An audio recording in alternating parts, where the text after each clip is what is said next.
잠깐 여러분께 통계청의 그 자료를 보자 합니다. 1970년, 불과 약 50년 전입니다. 불과 약 50년 전에 한국 사람 평균 수명이 남자가 불과 58.6세였습니다. 여자가 65세였습니다. 그러니 우리가 만약에 45년 전에 살고 있었다면 70년대가 지금이라면 아마 여기 계신 분들의 적지 않은 분들 아마 여기 계시지 않을 수도 있었을 것입니다. 왜냐하면 그때 당시 남자 평균 수명이 58세, 여자가 65세였기 때문에 그렇습니다.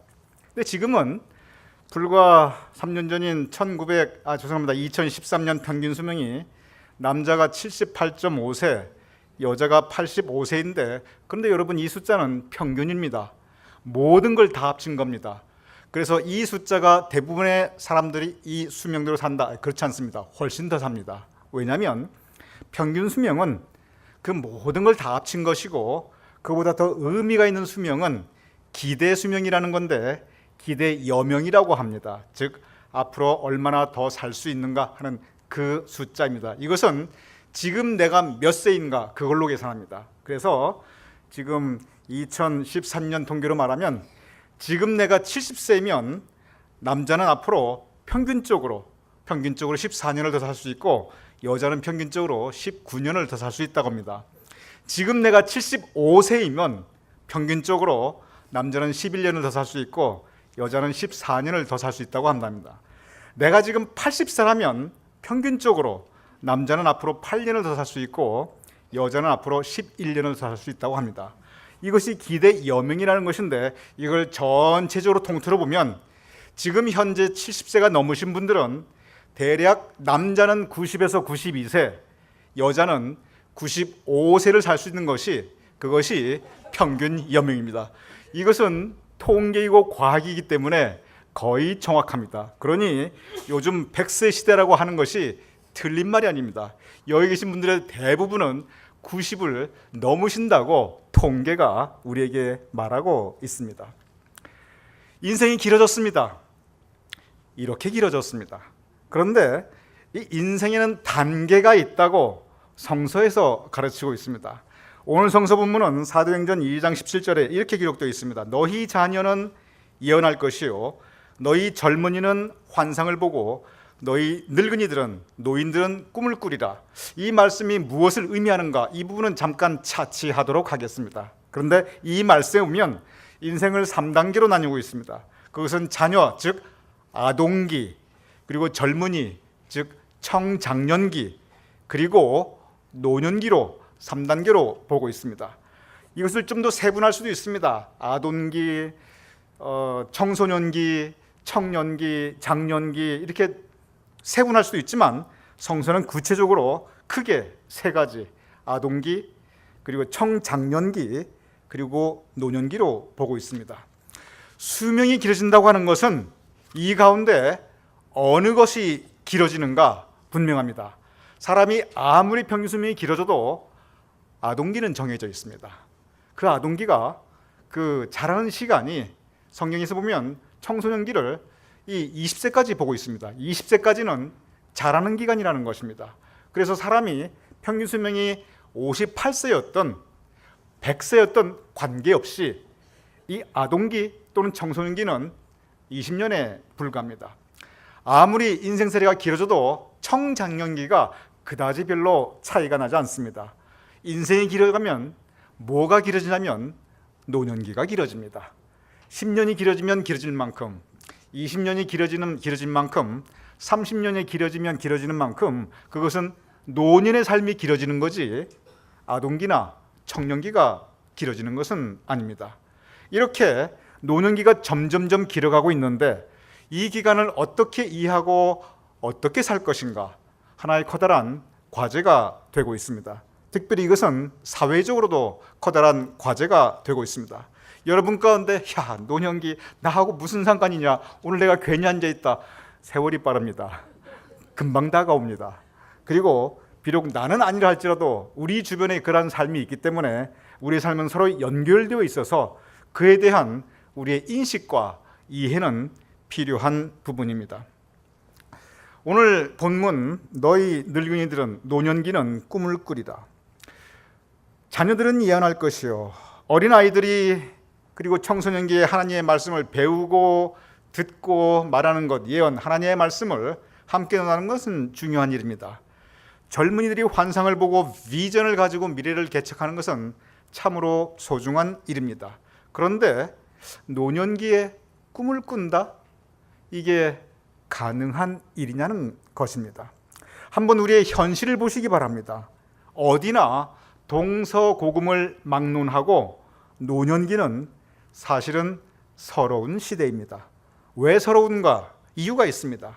첫째는 몸이 노쇠해가고, 즉 늙어가고 약하고 그리고 병들어가니 서러울 수밖에 없습니다. 한국에는 아직 그런 게 없는데 일본에는 노인 체험이라는 게 있다고 합니다. 일본이 세계적으로는 아주 대표적인 세계 최고의 이 노년기가 많은 초고령 사회입니다. 그러다 보니까 이 노인분들 항상 쉽게 볼 수 있는데, 이 노인 체험이 뭐냐면 젊은 사람들이 이 노년기에 대한 이해가 너무 없으니까 한번 노년기가 이런 거다라고 체험하게 하는 것이 노인 체험이라고 합니다. 여러분, 한국도 여러 가지 체험 많습니다. 농촌 체험도 있고 어촌 체험도 있고 심지어 죽음의 체험도 있습니다.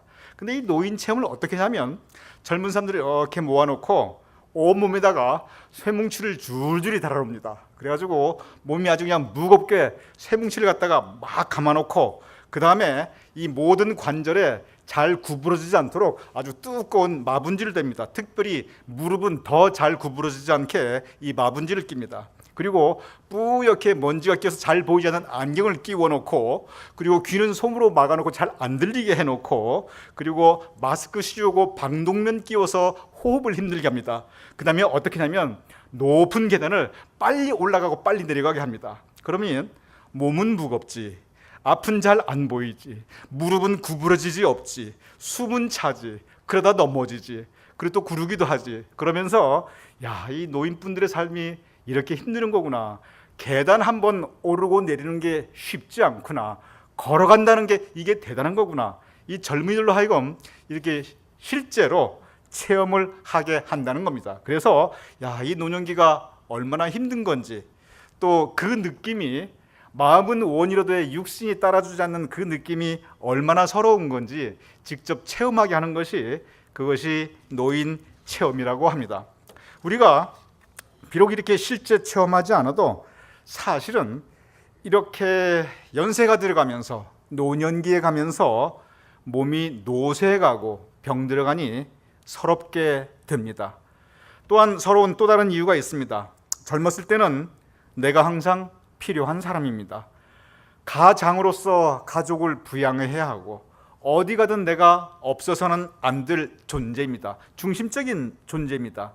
그런데 세월이 가면서 점점 내가 이젠 내가 짐이 되는구나, 주변 사람에게, 가족에게 내가 부담이 되고 있구나, 이러한 느낌이 찾아들게 됩니다. 이것이 그 마음에 굉장한 부담이 되고 굉장한 서러움을 가져오게 됩니다. 1935년에 미국에 아주 획기적인 법안이 통과되었고 실천되었습니다. 그것이 뭐냐면 사회보장법입니다. 세이프티 넷입니다. 이 사회보장법으로 인해서 적어도 노년기에 계신 노인분들이 이 경제적으로 가족에게 부담이 되고 짐이 되는 그 차원은 그래도 많이 덜게 되었습니다. 왜냐하면 가장 기본적인 삶을 정부가 부양해 주기 때문에 그렇습니다. 그런데 사회적인 인식이 뭐냐면 그럼 그 돈은 누가 내는가? 역시 젊은 사람들이 일해가지고 세금 내가지고 그 돈으로 가는 게 아닌가? 그러니 그런 인식이 확산될수록 연세 드신 분들은 그 마음에 계속 서럽게 됩니다. 그러니 몸도 약해지는데 마음까지 이렇게 부담이 되니 서러울 수밖에 없습니다. 이러한 현상으로 내가 나 자신에 대한 가치가 점점점 떨어지게 느껴집니다. 참 재미있는 것은 레위기에 보면 사람의 몸값을 돈으로 환산하는 장면이 있습니다. 레위기 27장에 보면은 사람의 몸값이 어떻게 되어 있냐면, 그 옛날에 어떻게 사람을 값으로 치릅니까? 실제 그런 일이 있습니다. 사고를 당하면 결국은 돈으로 보상해 주게 됩니다. 그 옛날 이스라엘에서도 그런 법을 만들어서 사고를 당했거나 어떤 경우에 사람의 몸값을 돈으로 계산해야 될 경우 이것이다 라는 구체적인 가이드라인이 있습니다. 여기에 보면 아까 성서에서 말한 것처럼 성경은 아동기, 청장년기, 노년기로 구분하고 있는데, 아동기의 사람은 값이 얼마냐면 남자의 경우입니다. 남자로 따지겠습니다. 아동기의 남자는 은으로 20세겔입니다. 은으로 20세겔이 얼마입니까? 그건 지금 별로 중요하지 않습니다. 그런데 청장년기, 한참 일할 청장년기는 값이 얼마냐면 50세겔입니다. 이게 벌써 2배가 훨씬 넘습니다. 그러면 아동기가 20세겔, 청장년기가 50세겔인데, 그럼 노년기, 여기서 노년기는 몇 세 이상이냐면 성서가 정확히 얘기했습니다. 60세 이상입니다. 아니 어떻게 60세? 그때는 몇천 년 전이니까. 요즘은 사회보장법이 보통 65세로 5년 올랐습니다. 그런데 이 노년기는 값이 얼마냐 하면 15세겔밖에 안 됩니다. 그러니 이거 내 몸값이 어린애보다도 못하구나, 청장년기에 비해서 이거 3분의 1이구나, 이것이 또한 성서의 기록이기도 합니다. 그러니 얼마나 서럽습니까? 내 몸값도 그렇게 떨어져 있고 내 가치가 그렇게 사회에서 인정받지 못하고, 그러다 보니까 이렇게 몸이 약해지고 마음이 약해지고 사회적인 지위가 약해지다 보니 나타나는 현상들이 있습니다. 가장 일반적인 것이 쉽게 섭섭하고 쉽게 노여워집니다. 특별히 자식에게, 가족에게 쉽게 섭섭하고 쉽게 노여워집니다. 몸은 점점 자극에 둔감해지는데 마음은 점점 자극에 민감해집니다. 어느 쪽으로 더 민감해지느냐면 섭섭하고 노여워지는 쪽으로 민감해집니다. 그런데 표현은 하지 않습니다.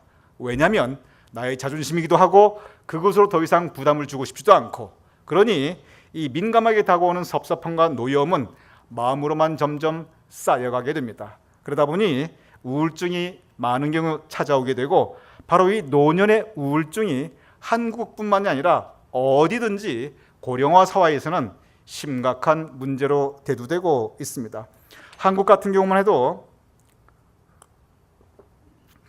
이 청소년기 10대 사망 원인 제1위, 미국은 10대 사망 제1위 사고, 총기 사고라든지 교통사고라든지 이런 사고인데, 한국은 청소년기인 10대 사망 원인 제1위 사고가 아닌 자살입니다. 그만큼 사회 문제가 있습니다. 그런데 여기서 한 단계 더 나가서 보면 한국에 나타나는 그 모든 자살 가운데 40%가 65세 이상의, 한국으로 기준해 봤을 때 노년층에서 일어난다고 합니다. 이것이 무엇을 의미하냐면 바로 이 사회적인 분위기가 이 노년층에 만연화되어 있는 이런 우울증을 의미하고 있는 것입니다. 바로 이러한 때 어떻게 꿈꾸는 노인으로 살 수 있는가, 어떻게 행복한 노년기를 가질 수 있는가, 이것은 사회적으로 지금 인식되고 있는 하나의 주제이기도 하고, 또한 성서가 우리에게 제시하고 있는 하나의 과제이기도 합니다. 먼저 일반적인 이야기를 해보도록 하겠습니다. 지금 한국도 이제 고령화 사회로 많이 접어들고 있으니까 어떻게 행복한 노년기를 보낼 수 있는가, 상당히 많은 연구도 이루어져 있고 이런저런 이 아티클들이 의외로 많이 있습니다. 그런데 한국의 황창현 신부님이라는 분이 계신데, 이분이 쭉 기록해 놓은 걸 보면은 이 한국의 전반적인 그 상황, 그리고 한국뿐만 아니라 전체적인 노년기에 있어서 어떻게 하면 그래도 조금 더 행복해질 수 있는가, 어떻게 하면 좀 더 정돈된 삶을 살 수 있는가, 어떻게 하면 좀 더 우리가 긍정적인 삶을 살 수 있는가, 참 잘 정리해 놓았다 하는 생각을 제가 하게 되었습니다. 그래서 여러분에게 좀 소개해 드리도록 하겠습니다. 이 황창현 신부님이 평생 이제 캐톨릭 신앙으로 자랐고 본인이 사제 서품 받고, 그리고 지금 아주 액티브하게 목회하고 있는 현역 신부님입니다. 그런데 이 노년기를 뭐라고 정의하냐면, 노년기는 결국 지금부터 죽음에 이르기까지 이 준비해가는 그런 과정이라고 그래요. 그러면서 한마디로 이렇게 표현해요. 노년기 때는 고무줄처럼 팽팽하게 살다가 탁 끊어져라, 그렇게 얘기하고 있습니다. 그런데 탁 끊어져라, 그 부분은 차치하고 팽팽하게 살아라, 고무줄처럼 팽팽하게 살 수 있는 것이 노년기인데, 거기에 우리가 유념해야 될 10가지 계명이 물론 많이 있겠지만 기본적인 것이 있다고 합니다. 저는 이 부분 굉장히 중요하다고 생각합니다. 이것은 그리고 성서적으로도 굉장히 정확한 표현입니다. 이분 당신 자신이 신부님이니까 성서를 떠나서 생각하지 않았겠죠. 첫째는 뭐냐면 노년이라도 운동하라.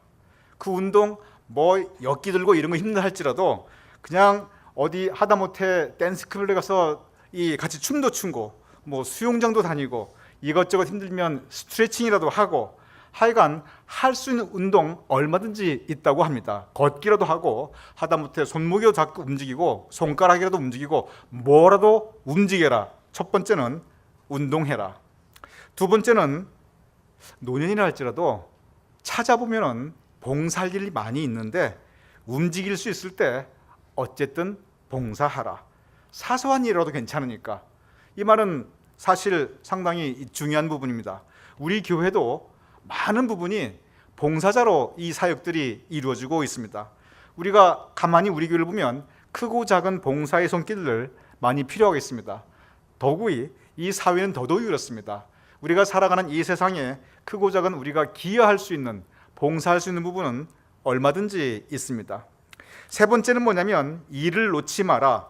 꼭 돈 버는 일만 일이 아닌데 그저 어떤 일이라도 좋으니 하다못해 청소하고 빨래하고 집안일 정돈하고 화초 가꾸고 취미 활동도 일이니까 뭐든지 일을 해라.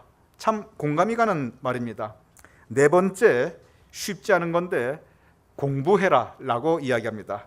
물론 책을 보며 공부할 수도 있고 강연을 들으며 공부할 수 있는데 요즘 세상은 세상에 이 변화가 하도 빠르니까 조금씩 그 변화에 따라가라는 겁니다. 그러면서 구체적으로 소개하는 것이 요새 스마트폰이 아주 대세화되어 있고 인터넷이 대세화되어 있는데 이걸 좀 알아야 손자들하고도 좀 이 왕래가 되고 그 다음에 자식들하고도 뭐가 이루어지지. 그러니 공부하는 마음으로 어렵게 생각하지 말고 알고 보면 쉬우니 스마트폰도 배우고 인터넷도 해봐라, 권면하고 있습니다.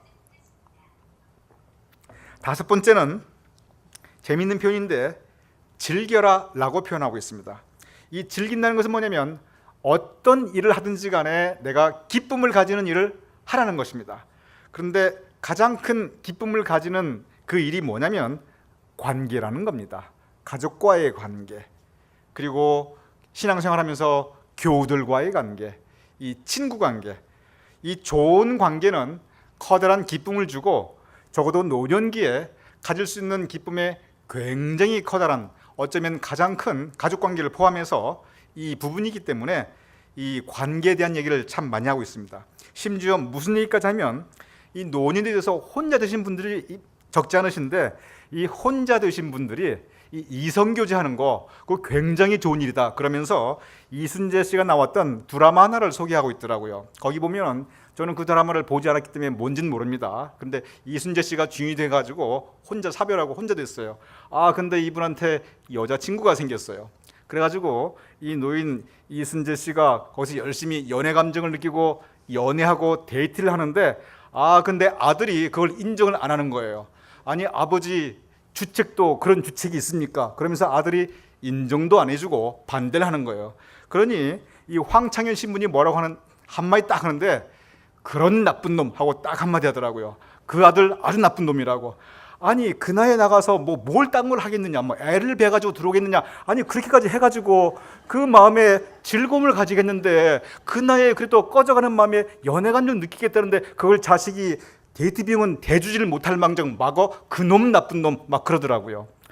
제가 뭐라고 깊이 말씀드리진 않겠습니다. 중요한 건 뭐냐면 좋은 관계를 통해서 우리가 기쁨을 느끼는 것, 특별히 가족과의 관계, 이 노년기에 아주 중요하다는 것입니다. 범죄가 아닌 한, 다른 사람들에게 피해 주지 않은 한 우리가 어떤 일을 하면서 내가 기쁨을 느끼고 행복을 느끼고 노년도 행복할 권리가 있는데 그 행복을 추구하는 노력 꼭 필요하다는 겁니다. 여섯 번째는 황창현 신부가 말하기를 감사하라고 이야기합니다.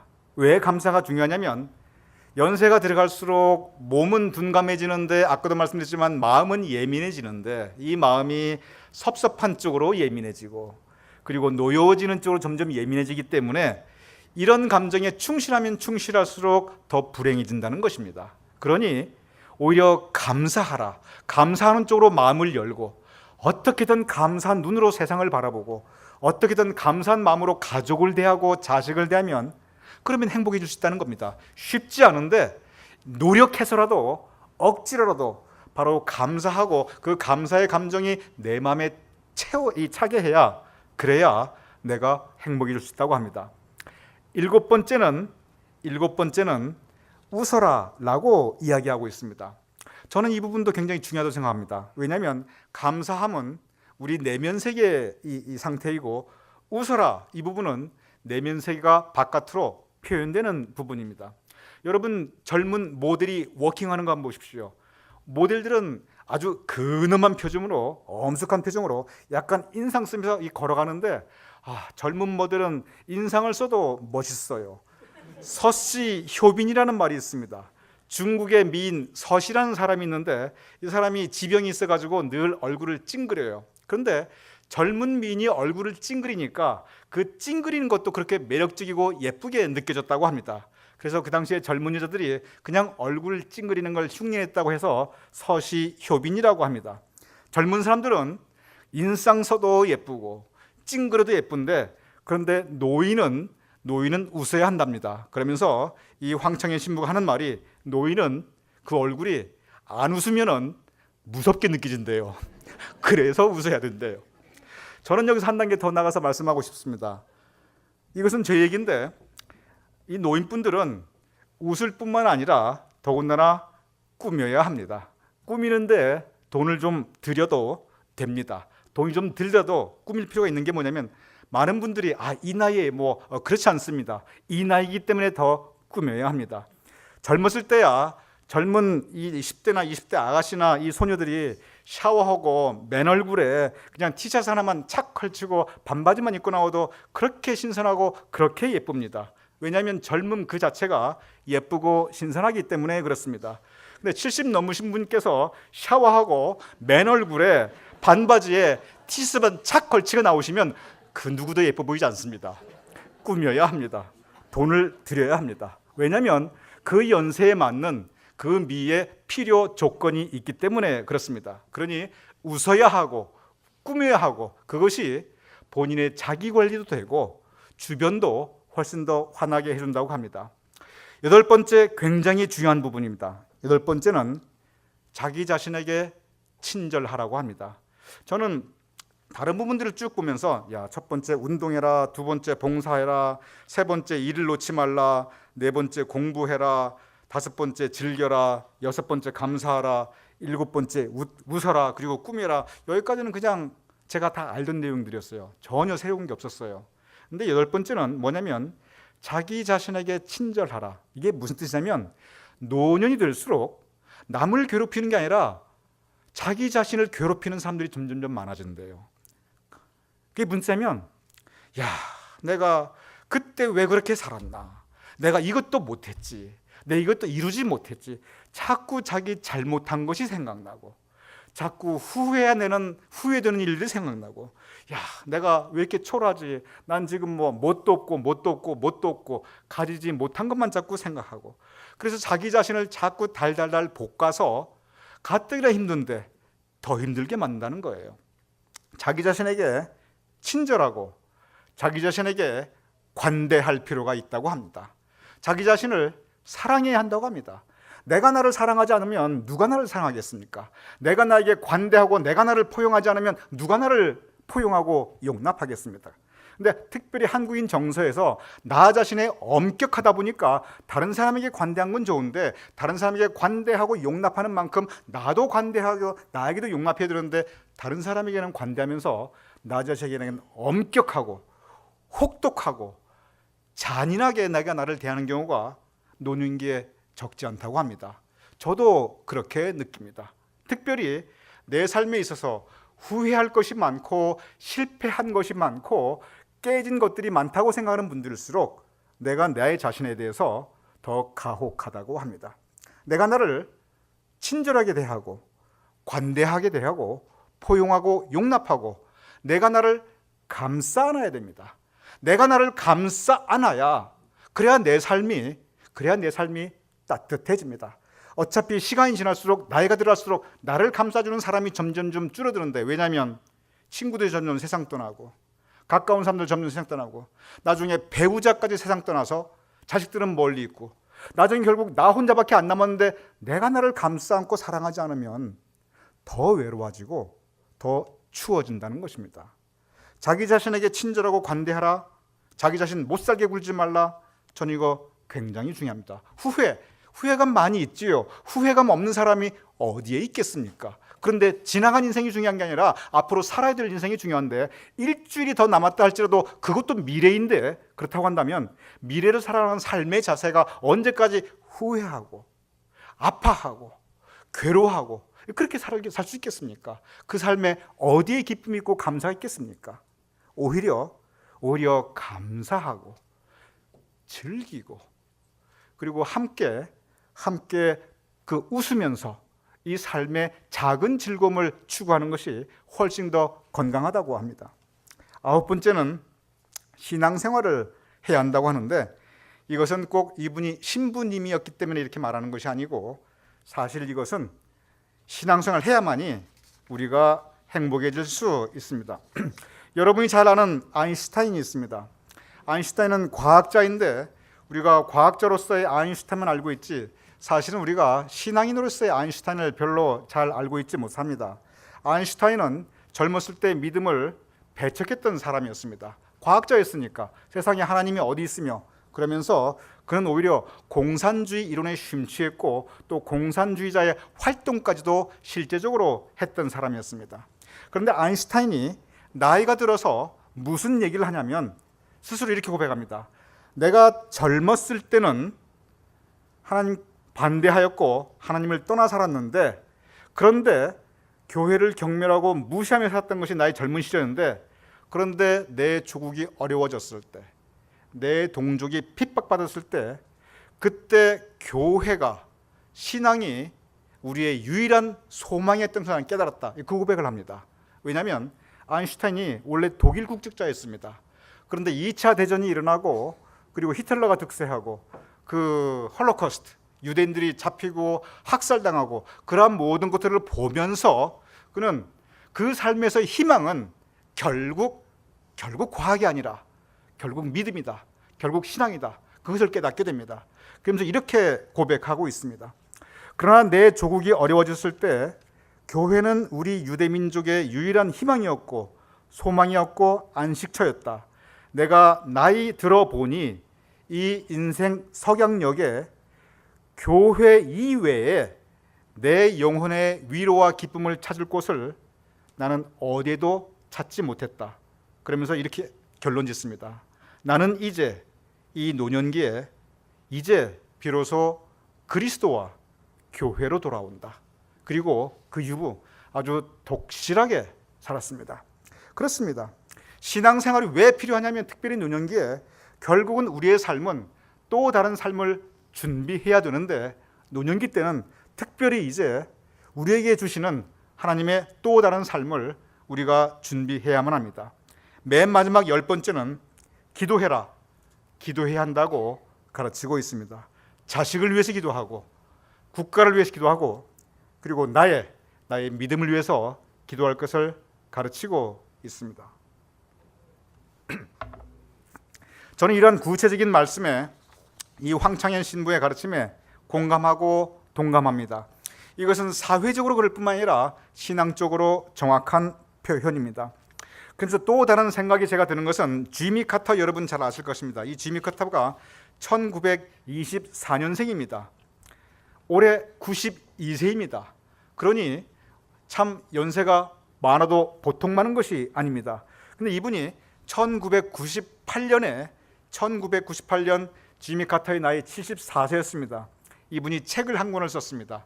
그 책 제목이 뭐냐면 영어로는 The Virtue of Aging, 한국말로 뭐라고 번역돼서 출판됐냐면 나이 드는 것의 미덕, 또는 나이가 들어가면서도 삶의 아름다움이 있는데 그 삶의 아름다움을 발견할 수 있는 눈, 그런 의미에서 한국말로는 나이 드는 것의 미덕이라고 표현하였습니다. 그런데 이 책 가운데 지미 카터가 뭐라고 썼냐면 처음에 고민하는 게 있어요. 이 노인이 언제부터 노인인가? 바로 그 질문을 던집니다. 성경은 60세부터라고 얘기하고 있습니다. 미국을 포함한 한국을 비롯한 사회보장제도는 65세로 표현하고 있습니다. 그런데 이런 것들은 그냥 숫자에 불과한데 과연 내가 언제부터 노인인가? 그 생각을 합니다. 그러면서 지미 카터는 결론을 내리기를, 내가 언제부터 노인이냐면 내가 스스로 노인이라고 생각하는 그때부터 노인이다, 이렇게 말합니다. 여전히 추상적입니다. 그러면서 구체적인 얘기를 하는데, 내가 50대와 60대까지만 해도 내가 한 번도 노인이라는 걸 생각해 본 적이 없대요. 심지어 60대 후반까지만 해도 나는 아직 젊다 이렇게 생각하고 한 번도 내 스스로 늙었다라든지 노년이라든지 이런 걸 머릿속에 가져본 적이 없대요. 그런데 뭐라고 고백하냐면 그 모든 게 달라지는 게 70부터라고 그러더라고요. 70을 탁 넘으면서부터는 이 느낌이, 삶에 대한 느낌이 확 달라지는데 그 이유가 있대요.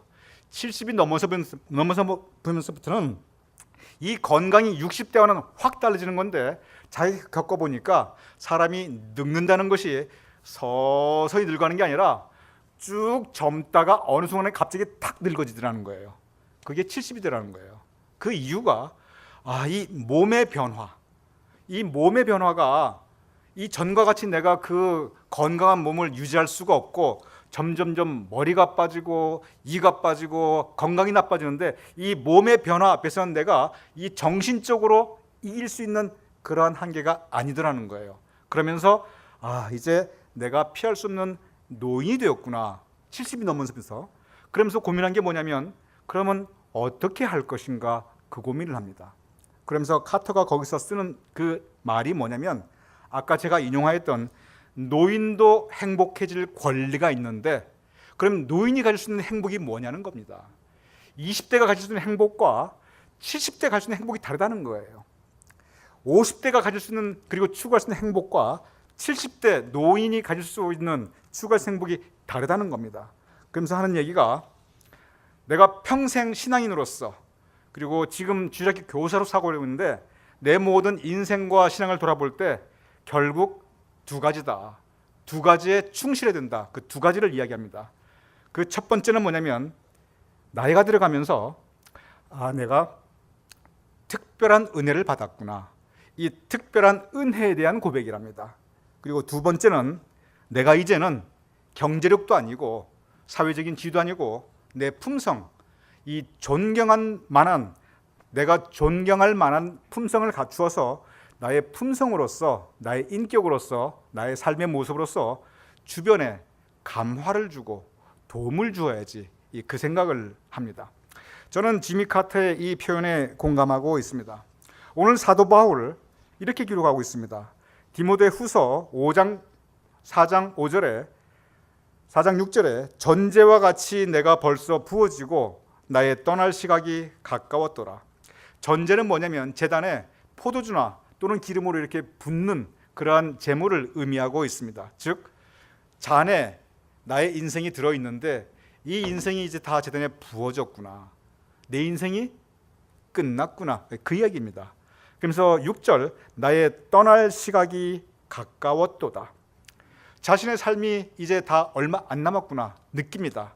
그러면서 이런저런 이야기하다가 결론적으로 18절에 뭐라고 말하냐면, 18절의 결론입니다. 주께서 나를 모든 악한 일에서 건져내시고 또 그의 천국에 들어가도록 구원하시리니 그에게 영광이 세세무궁토록 있을지어다. 아멘. 여기에서 사도 바울이 이렇게 고백합니다.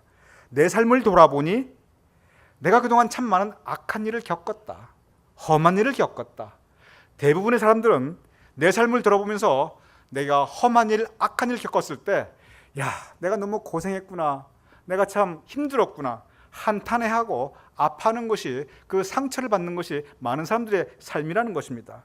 그런데 사도 바울은 돌아보면서 그 악한 일을 지나오게 하셨구나, 그 악한 일 가운데 하나님께서 나를 건져주셨구나. 사도 바울은 실제로 악한 일을 많이 겪었습니다. 험한 일을 많이 겪었습니다. 죽을 뻔한 일도 많이 겪었습니다. 그런데 그 험한 일, 악한 일, 독한 일 경험하면서 내가 이렇게 억울하게 당했다, 내가 이렇게 공격받다, 이런 것을 한탄하는 것이 아니라, 상처를 말하는 것이 아니라 하나님께서 지켜주셨다, 그 악한 일 가운데 나를 건져주셨구나, 내 삶을 돌아보니 나에게 하나님께서 특별한 은혜를 허락해 주셨구나, 지미 카터가 말했던 하나님의 특별한 은혜가 나에게 임하였구나, 사도 바울은 고백하고 있습니다.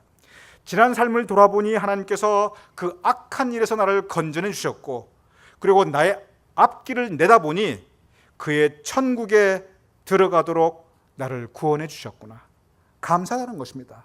그러면서 그에게 영광이 세세에 무궁토록 있을지어다 감사의 고백과 찬양을 드리고 있습니다.